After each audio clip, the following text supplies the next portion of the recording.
Useless information is all around us, everywhere. There's no fact checking. There's no vetting.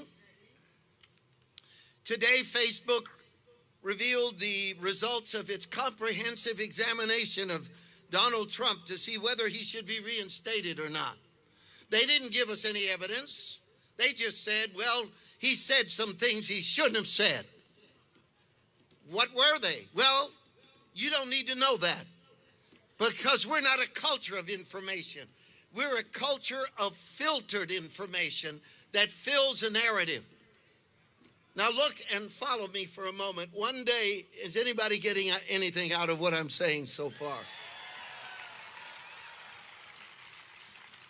One day, a newspaper reporter in Seattle decided to get a story. And in order to get a story, he had to go in the air. So he hired a helicopter pilot. And if you know Seattle, this is a very obvious case of what happens a lot. They went up in the air and they started to do what the reporter needed, and he's got his clipboard, he's taking notes, and then the project is over and the fog rolled in. And the pilot looked at the reporter and he said, "You're not going to believe this, but I'm lost. And I don't know where to land." So he said, "I'll tell you what we're going to do. You see that skyscraper over there? We're going to hover next to a window as close as we can, and I want you to write in big letters on a clipboard these words and hold it up to the window." So he did. And it said, "Where am I?" A young man on the inside of the building immediately wrote back, "You're in a helicopter." 5 minutes later, he landed the helicopter. And the reporter was amazed. He was amazed. He said, "How in the world from that did you figure out where you were?" He said, "I knew by the way he answered that was the Microsoft building."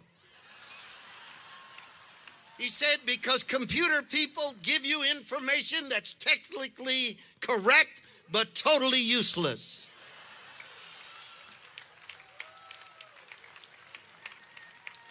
That is our culture. That information didn't take away your depression. That information, that drug, that chemical, that affair, that self-loathing that you developed as a product of the way you've been living, and the disaster after disaster in relationships, in the vicious cycle.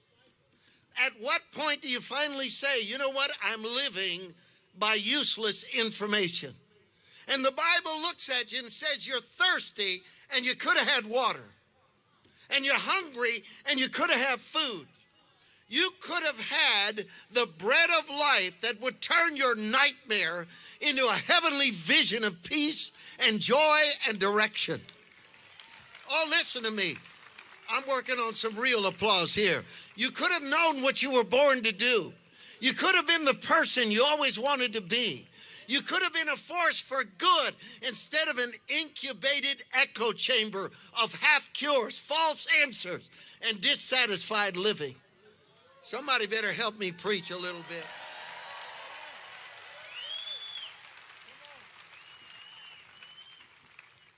One day, the disciples left Jesus alone by a well. When they left him alone by a well, a Samaritan woman came, and Jesus was thirsty. I'm trying to think of the most innocent, politically correct question you could ever ask somebody.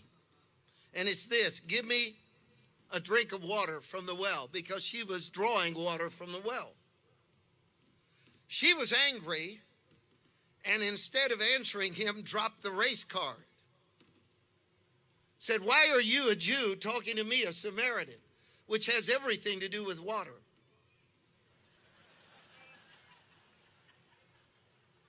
And that's what's going on in our culture. Said, "Look, Mars is not in the right position." Said, "That's racist right there."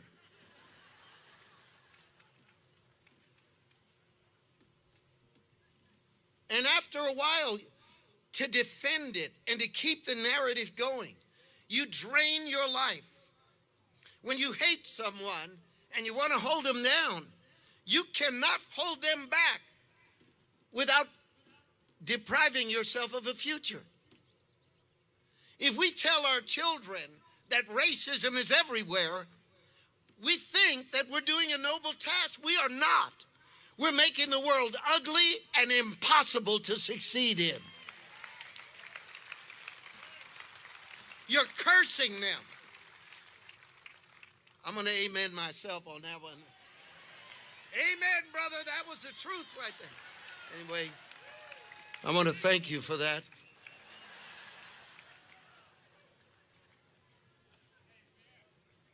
Why are you, being a Jew, ask a drink of me, a Samaritan? Being the Son of God and knowing her heart, he could have rebuked her. And there are many times that I do believe rebuke is the best thing. But in this instance, Jesus does something remarkable and amazing. He said to her, if you knew the gift. I wanted to write a book entitled, If You Knew the Gift.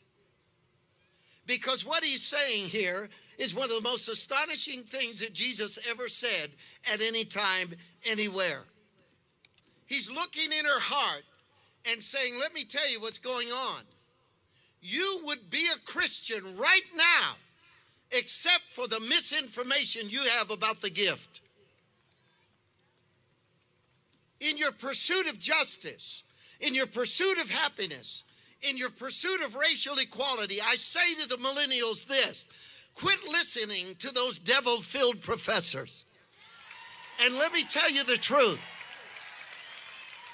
The real world, the real love, the real peace, the real joy doesn't come by being triggered by everything, but by being vertically connected to the creator of the universe and having his life flow through you.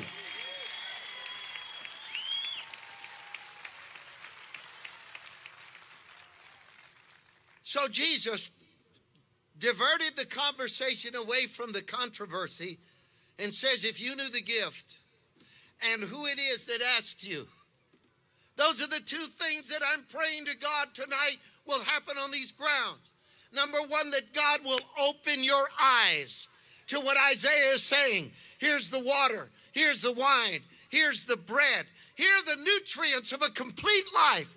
Here is how you're innocent again. Here's how the past goes away. Here's how hate dies and love grows. It's through the gospel and the power of Jesus Christ.